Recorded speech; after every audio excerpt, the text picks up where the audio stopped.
स्वागत है आपका इस वीडियो में। महाभारत का युद्ध अब खत्म हो चुका था। पांचों पांडव सही सलामत थे, लेकिन 100 कौरवों में से एक भी जिंदा नहीं बचा था। ये कैसे हो गया, ये बताने के लिए किसी भविष्यवेत्ता की जरूरत नहीं थी। समझने वाले तो समझ गए थे। अर्जुन के रथ पर जो सारथी बनकर निहत्था बैठा था, ये सब उसी का किया जा रहा था। उसके कार्य के आड़े जो जो आए, सब काल कथित हो गए, और जिसने भी उसके कार्य में खुद को सौंप दिया, उनमें से किसी का भी बाल भी बाका नहीं हुआ।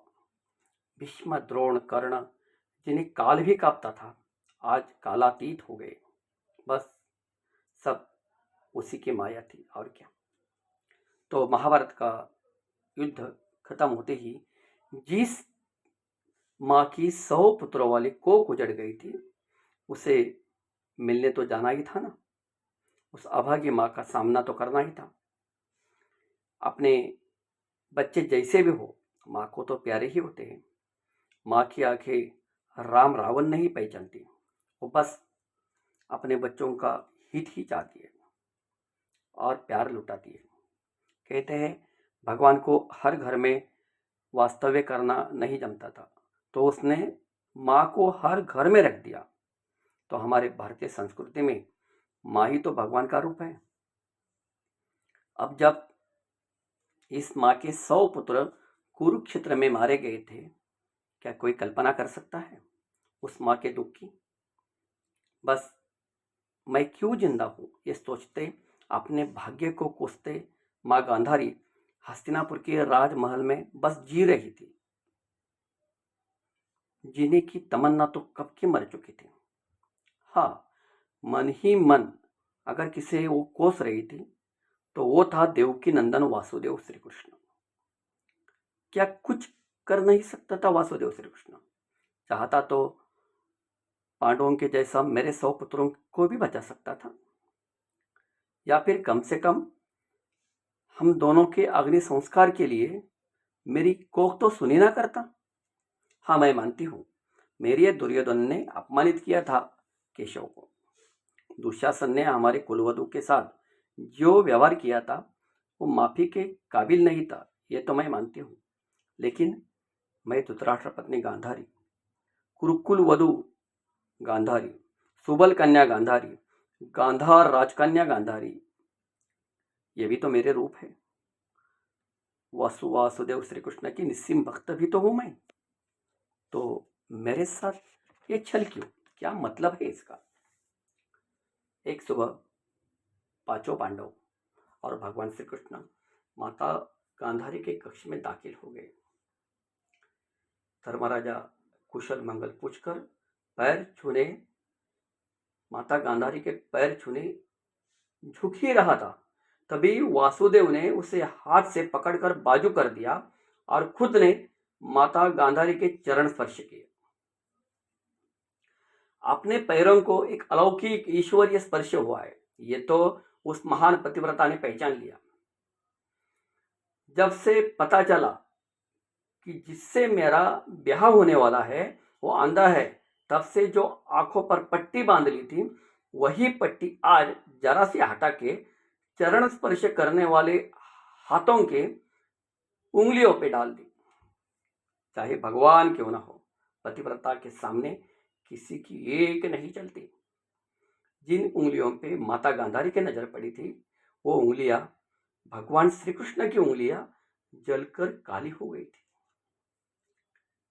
माता गांधारी की आंखें भर आई। 100 पुत्रों के विरह के दुख में कंपित गले से माता गांधारी बोल पड़ी, वासुदेव श्री कृष्ण, मेरे 100 पुत्रों में से हम दोनों के अग्नि संस्कार के लिए एक भी नहीं बचा। तेरे धर्म अधर्म के इस युद्ध ने 100 पुत्रों वाली माता निपुत्रिक बन गई। वासुदेव निपुत्रिक बन गई। मेरे पुत्रों के शवों पर ठीक से रो भी नहीं सकी मैं। मेरा क्या अपराध था? क्या मैंने उन 100 पुत्रों को जन्म दिया, यही मेरा अपराध था केशव? वासुदेव, क्या कहता है तेरा कुरुक्षेत्र वाला धर्म? क्या कहता है तेरा धर्म इस विषय में? पांडव जब मेरे पुत्रों को मार रहे थे तब पांडवों पे तो मेरे पुत्रों ने अन्याय किया था, ये व्यवहारिक था। उन्होंने मेरे बारे में नहीं सोचा, ये तो मैं समझ सकती हूँ।